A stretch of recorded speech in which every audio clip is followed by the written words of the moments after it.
नमस्कार दोस्तों, एक बार फिर से स्वागत है आपका हमारे चैनल पर। चुनावी तारीख के बाद जनता ने एक बार फिर से साफ कर दिया, तेलंगाना में किस पार्टी की बनेगी सरकार।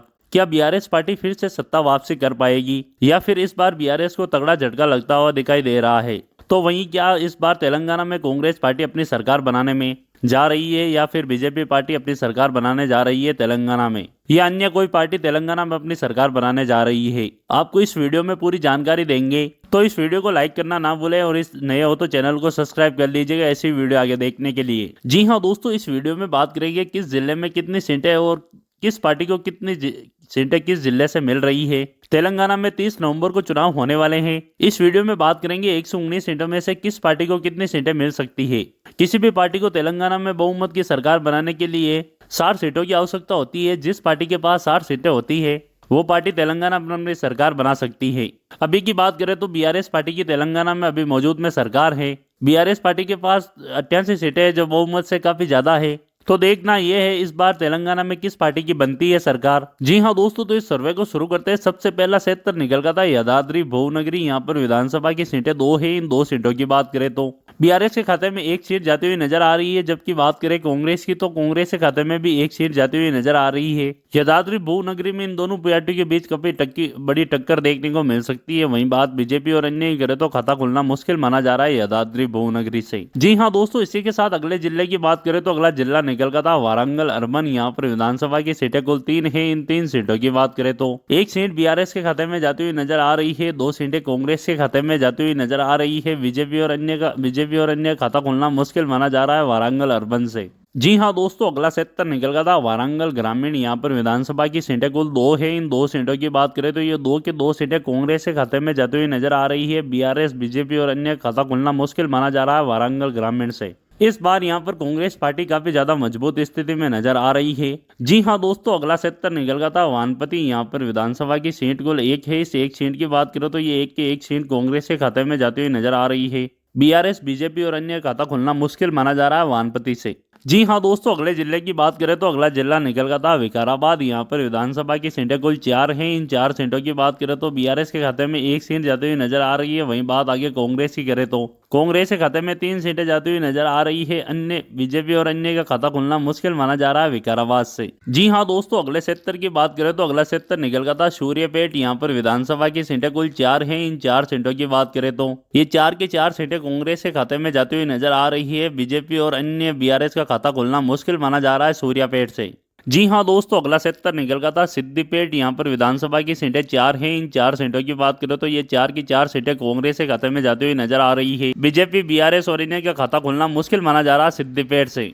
इस बार यहाँ पर कांग्रेस काफी ज्यादा मजबूत स्थिति में नजर आ रही है। अब तक हमने 20 सीटों पर चर्चा कर ली है। इन 20 सीटों के बारे में बात करें तो जिसमें से बीआरएस के खाते में 3 सीटें जाती हुई नजर आ रही है ओपिनियन पोल के अनुसार। वहीं बात करें कांग्रेस की तो कांग्रेस के खाते में 17 सीटें जाती हुई नजर आ रही है। बीजेपी और अन्य का खाता खुलना अभी तक मुश्किल माना जा रहा है तेलंगाना में ओपिनियन पोल के अनुसार। जी हाँ दोस्तों, अगले सेक्टर की बात करें तो अगला सेक्टर निकल गया था संगारेड्डी। यहाँ पर विधानसभा की सीटें 5 हैं। इन 5 सीटों की बात करें तो 2 सीटें बीआरएस के खाते में जाती हुई नजर आ रही है, 3 सीटें कांग्रेस के खाते में जाती हुई नजर आ रही है। बीजेपी और अन्य का खाता खुलना मुश्किल माना जा रहा है संगारेड्डी से।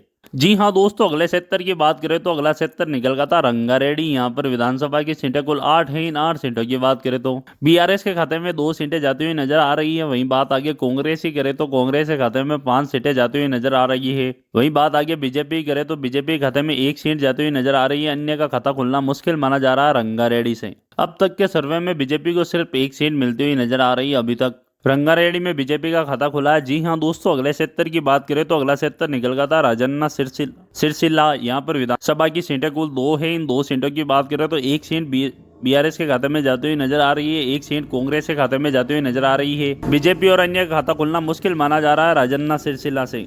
जी हाँ दोस्तों, अगले सेक्टर की बात करें तो अगला सेक्टर निकल गया था पेदापल्ली। यहाँ पर विधानसभा की सीटें कुल 3 है। इन 3 सीटों की बात करें तो 2 सीटें बीआरएस के खाते में जाती हुई नजर आ रही है, 1 सीट कांग्रेस के खाते में जाती हुई नजर आ रही है। बीजेपी और अन्य का खाता खुलना मुश्किल माना जा रहा है पेदापल्ली से। जी हाँ दोस्तों, अगले सेक्टर की बात करें तो अगला सेक्टर निकल गया था निर्मल। यहाँ पर विधानसभा की सीटें 3 है। इन 3 सीटों की बात करें तो ये 3 के 3 सीटें कांग्रेस के खाते में जाती हुई नजर आ रही है। बीआरएस बीजेपी और अन्य का खाता खुलना मुश्किल माना जा रहा है निर्मल से। जी हाँ दोस्तों, अगले सेक्टर की बात करें तो अगला सेक्टर निकल गया था नलगोंडा। यहाँ पर विधानसभा की सीटें कुल 6 है। इन 6 सीटों की बात करें तो एक सीट बीआरएस के खाते में जाती हुई नजर आ रही है, 5 सीटें कांग्रेस के खाते में जाती हुई नजर आ रही है। बीजेपी और अन्य का खाता खुलना मुश्किल माना जा रहा है नलगोंडा से।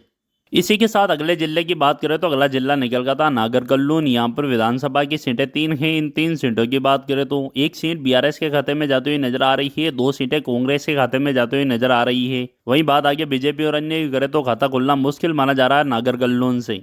जी हाँ दोस्तों, अगले सेक्टर की बात करें तो अगला सेक्टर निकल गया था मलकाजगिरी। यहाँ पर विधानसभा की सीटें कुल 5 है। इन 5 सीटों की बात करें तो 3 सीटें बीआरएस के खाते में जाती हुई नजर आ रही है, 2 सीटें कांग्रेस के खाते में जाती हुई नजर आ रही है। बीजेपी और अन्य का खाता खुलना मुश्किल माना जा रहा है मलकाजगिरी से।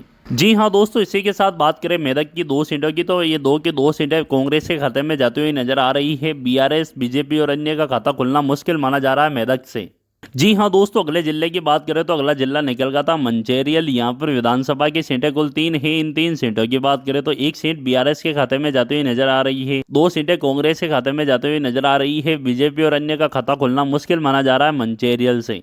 जी हाँ दोस्तों, अगले जिले की बात करें तो अगला जिला निकल गया था महबूबनगर। यहाँ पर विधानसभा की सीटें कुल 5 है। इन 5 सीटों की बात करें तो 3 सीटें बीआरएस के खाते में जाती हुई नजर आ रही है, 2 सीटें कांग्रेस के खाते में जाती हुई नजर आ रही है। वही बात आगे अन्य और बीजेपी करे तो खाता खुलना मुश्किल माना जा रहा है महबूबनगर से। जी हाँ दोस्तों, इसी के साथ बात करें अगले जिले की तो अगला जिला निकल गया था महबूबाबाद। यहाँ पर विधानसभा की सीटें 2 हैं। इन 2 सीटों की बात करें तो एक सीट बीआरएस के खाते में जाती हुई नजर आ रही है, एक सीट कांग्रेस के खाते में जाती हुई नजर आ रही है। बीजेपी और अन्य का खाता खुलना मुश्किल माना जा रहा है महबूबाबाद से। जी हाँ दोस्तों, अगले जिले की निकल गया था कोमाराम भीम। यहाँ पर विधानसभा की सीटें 2 है। इन 2 सीटों की बात करें तो एक सीट बीआरएस के खाते में जाती हुई नजर आ रही है, एक सीट कांग्रेस के खाते में जाती हुई नजर आ रही है। बीजेपी और अन्य का खाता खुलना मुश्किल है कोमाराम भीम से। जी हाँ दोस्तों, अगला सेक्टर निकल गया था खम्भम। यहाँ पर विधानसभा की सीटें 5 है। इन 5 सीटों की बात करें तो एक सीट बीआरएस के खाते में जाती हुई नजर आ रही है, 4 सीटें कांग्रेस के खाते में जाती हुई नजर आ रही है। बीजेपी और अन्य का खाता खुलना मुश्किल माना जा रहा है खम्भम से। जी हाँ दोस्तों, अगला जिले की बात करें तो अगला जिला निकल गया था करीमनगर। यहाँ पर विधानसभा की सीटें कुल 4 है। इन 4 सीटों की बात करें तो 2 सीटें बीआरएस के खाते में जाती हुई नजर आ रही है, 2 सीटें कांग्रेस के खाते में जाती हुई नजर आ रही है। बीजेपी और अन्य का खाता खुलना मुश्किल माना जा रहा है करीमनगर से। इसी के साथ अगले जिले की बात करें तो अगला जिला निकल गया था कम्मारेड्डी। यहाँ पर विधानसभा की सीटें 3 हैं। इन 3 सीटों की बात करें तो एक सीट बीआरएस के खाते में जाती हुई नजर आ रही है, 2 सीट कांग्रेस के खाते में जाती हुई नजर आ रही है। बीजेपी और अन्य का खाता खुलना मुश्किल माना जा रहा है कम्मारेड्डी से। इसी के साथ अगले जिले की बात करें तो अगला जिला निकल गया था जोगुलंबा गढ़वाल। यहाँ पर विधानसभा की सीटें 2 है। इन 2 सीटों की बात करें तो ये एक सीट बीआरएस के खाते में जाती हुई नजर आ रही है, एक सीट कांग्रेस के खाते में जाती हुई नजर आ रही है। अन्य पार्टियों का खाता खुलना मुश्किल माना जा रहा है जोगुलंबा गढ़वाल से। जी हाँ दोस्तों, अगले जिले की बात करें तो अगला जिला निकल गया था जयशंकर भूपापल्ली। यहाँ पर विधानसभा की सीटें 2 है। इन 2 सीटों की बात करें तो एक सीट बीआरएस के खाते में जाती हुई नजर आ रही है, एक सीट कांग्रेस के खाते में जाती हुई नजर आ रही है। अन्य और बीजेपी का खाता खुलना मुश्किल माना जा रहा है जयशंकर भूपापल्ली से। इसी के साथ अगला सेक्टर निकल गया था जनगांव। यहाँ पर विधानसभा की सीटें 3 हैं। इन 3 सीटों की बात करें तो एक सीट बीआरएस के खाते में जाती हुई नजर आ रही है, 2 सीटें कांग्रेस के खाते में जाती हुई नजर आ रही है। अन्य और बीजेपी का खाता खुलना मुश्किल माना जा रहा है जनगांव से। जी हाँ दोस्तों, अगले जिले की बात करें तो अगला जिला निकल गया था जागीतियाल। यहाँ पर विधानसभा की सीटें 3 है। इन 3 सीटों की बात करें तो एक सीट बीआरएस के खाते में जाती हुई नजर आ रही है, 2 सीटें कांग्रेस के खाते में जाती हुई नजर आ रही है। वहीं बात आगे बीजेपी और अन्य की करें तो खाता खुलना मुश्किल माना जा रहा है जागीतियाल से। जी हाँ दोस्तों, इसी के साथ अगला सेक्टर निकल गया था हैदराबाद। यहाँ पर विधानसभा की सीटें 15 है। इन 15 सीटों की बात करें तो 2 सीटें बीआरएस के खाते में जाती हुई नजर आ रही है। वहीं बात आगे कांग्रेस की करें तो कांग्रेस के खाते में 5 सीटें जाती हुई नजर आ रही है, बीजेपी के खाते में 1 सीट जाती हुई नजर आ रही है। वहीं बात आगे अन्य की करें तो अन्य के खाते में 7 सीटें जाती हुई नजर आ रही है हैदराबाद से। यहाँ पर अन्य में एआईएमआईएम का दबदबा माना जाता है। इसी के साथ अगले जिले निकल कर आता है निजामाबाद। यहाँ पर विधानसभा की सीटें 6 है। इन 6 सीटों की बात करें तो